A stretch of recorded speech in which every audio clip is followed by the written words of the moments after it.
change your thoughts, change your life. Sure, that could work. I'm not against it, but that's a very top-down approach. And sometimes we don't need a top-down approach. What does top-down mean? It means it's coming from our smarty pants brain, our thinking brain. So great, yeah, I'm all for thinking. That's awesome. But the reality of the world right now is, well, here's a stat about US workers. 83% of US workers are stuck in, ta-da, chronic stress mode. Dun, dun, dun, dun.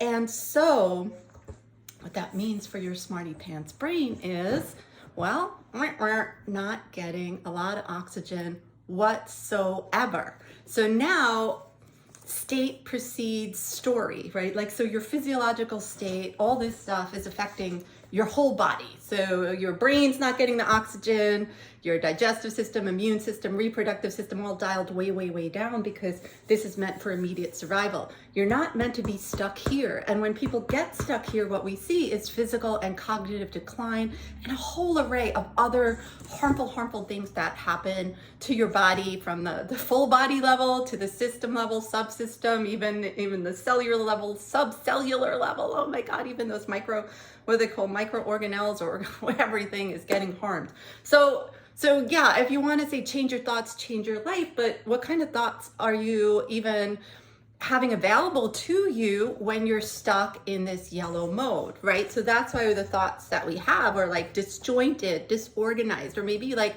you're just stuck on a thought, or you have racing thoughts. So this is the X-ray vision to understand the big picture, right? Let's understand the big system and the system of systems and be smart about this. So sure, change your thoughts, change your life, especially if it's a thought that was just kind of you absorbed from outside of you and you're like, wait a second, that's not me. And you're just like, let's not parrot that thought anymore.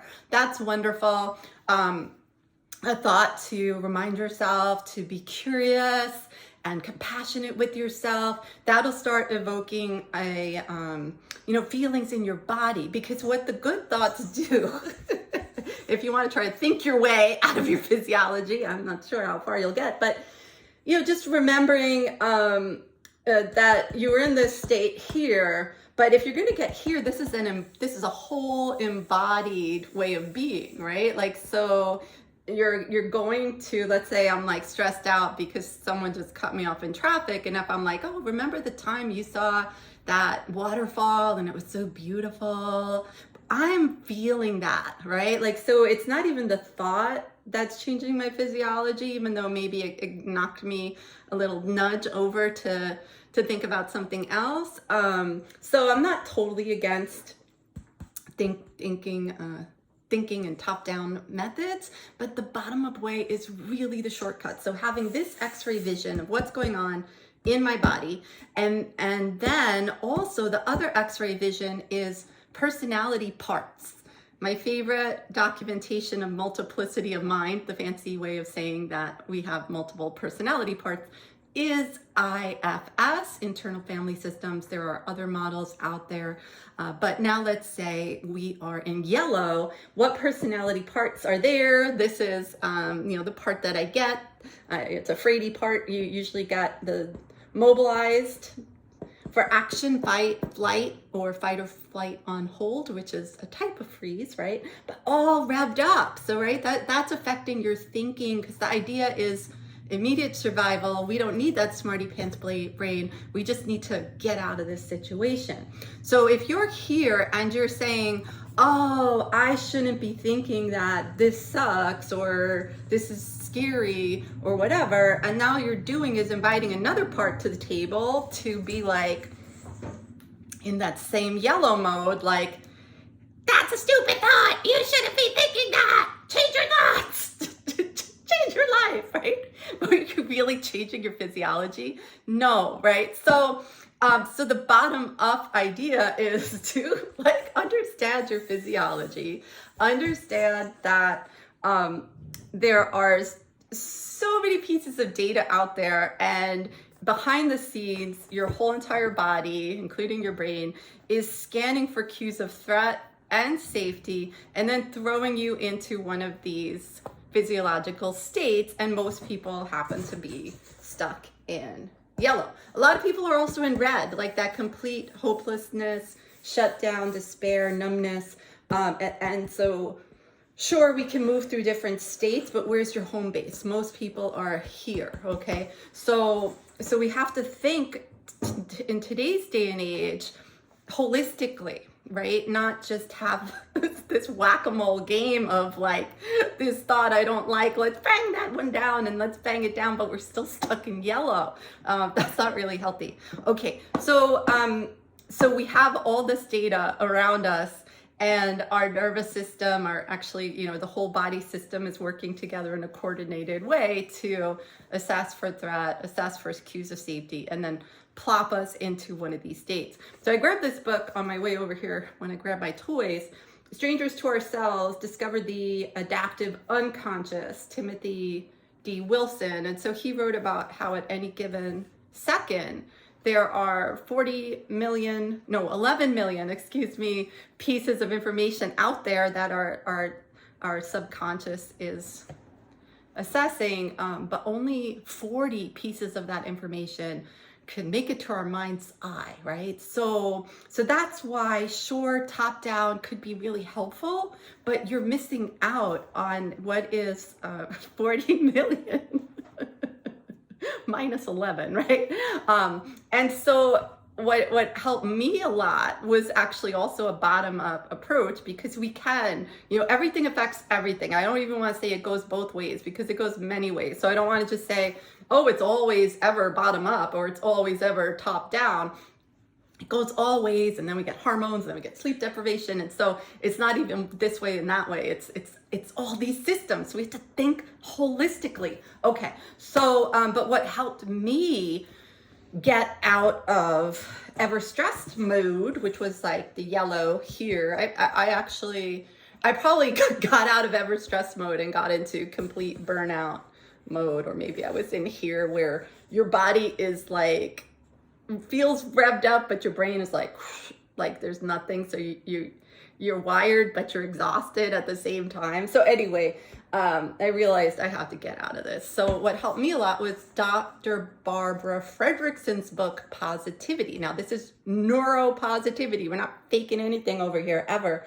And so the idea is that, of course, negativity is going to take precedence over positivity because we want to live. So negativity is not bad. It's helpful in that it's intended to help us live to see another day, right? So we've all heard of fight or flight, the survival response. She talks about broaden and build. So what happens when it's safe? And we have this, hold up those two peace signs, ventral vagal activation and activity. Well, guess what? We could turn on our smarty pants brain. And so I actually felt my way to making green my home base.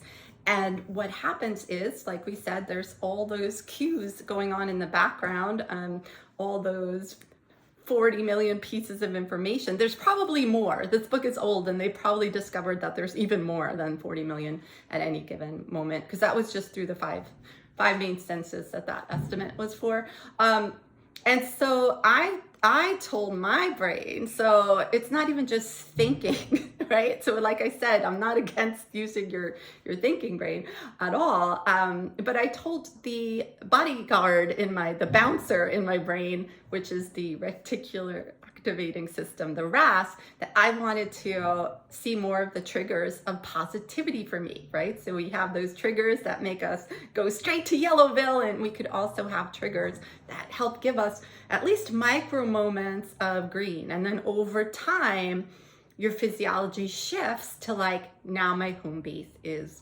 green. So just even setting that embodied intention that I want to see those positivity triggers, my brain started letting in all these things that I loved. And I was living in Marina, downtown San Diego, for quite a long time, and they never jumped out at me before, but now they did. These beautiful hummingbirds right in the plants right outside of my apartment, and I'm sure they were always there, but now my brain was like letting those in. And so another thing you might have heard of is like the illusion of frequency effect, right? Like if something is active in your life, like if you're this is a general one they always say, if you're shopping for a new car and you're looking for a red Impreza, and then you go out on the road, you're gonna see all these Imprezas, but are there suddenly more Imprezas? Or people, they say, oh, you're trying to plan to have a baby, and then you go out in the world, suddenly you see all the babies, right? So it is more of a subconscious steering, right? Not the cognitive whack-a-mole thought. All right, so it all connects. I'm not saying I'm against the top down by any means. Okay, so yeah, so I was able to then really feel those positivity triggers in my life and help get myself out of that ever stressed mode. So thank you, Dr. Barbara Fredrickson. That definitely helped me. But we are taught about survival mode, right? Fight or flight. We're not taught about thriving. And if you could get yourself here, you get yourself there for a moment, probably, right? But the idea is also get yourself there as this is my home base, is in the green, you know. And we're alive, we're living in the world. Throughout the course of a normal day, you're probably going to be smoothly moving through all the states. That's totally normal. That's why they exist. They're all helpful slash helpful, right? They're meant for different reasons to help our bodies. So getting to this, okay? So that is the X-ray vision of understanding your body's physiology. I have a whole series of videos that walk you through a little bit more of the information on each. And then we want the X-ray vision of our helpful personality parts, right? I didn't turn this one around before because it was a little too happy to be yelling. But anyway, how does this part act when I'm in yellow versus how does this part act when I'm in green, right? And again, trying to be helpful, trying to save my life. So all parts only ever have good intentions, even if the worst consequences are happening. Parts, your personality parts, only ever have good intentions. And the shifts that we make then are to get to know our parts.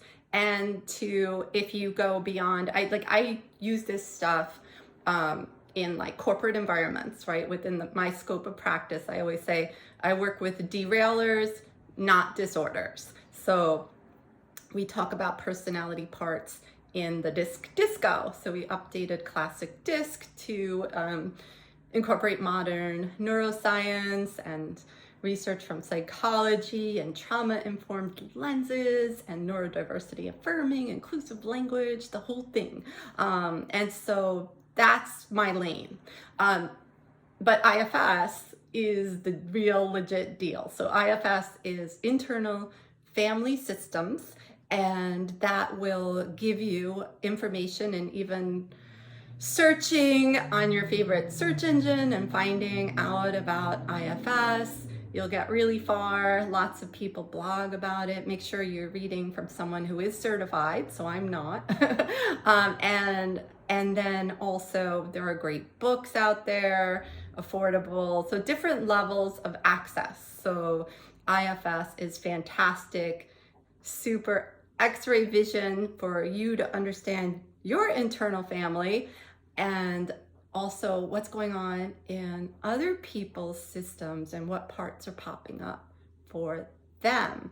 And so those are the two big X-ray visions, right? So we have this, which is called polyvagal theory, and we have IFS, internal family systems, and you will get so much farther, so much quicker with such an embodied shift and change in resilience and well-being and everything than you will if you're just trying to hammer on the top, right? And just a part pops up and you're just like, shut up. It pops up, shut up. And like you're just adding more noise in there. Internal family systems gives you actual internal harmony where it's just this the other research might call it the quiet ego, but it's your personality parts guided by beautiful self, which is the part that's not a part. And so we have this internal family being self-led. So that's why IFS is called the self-leadership.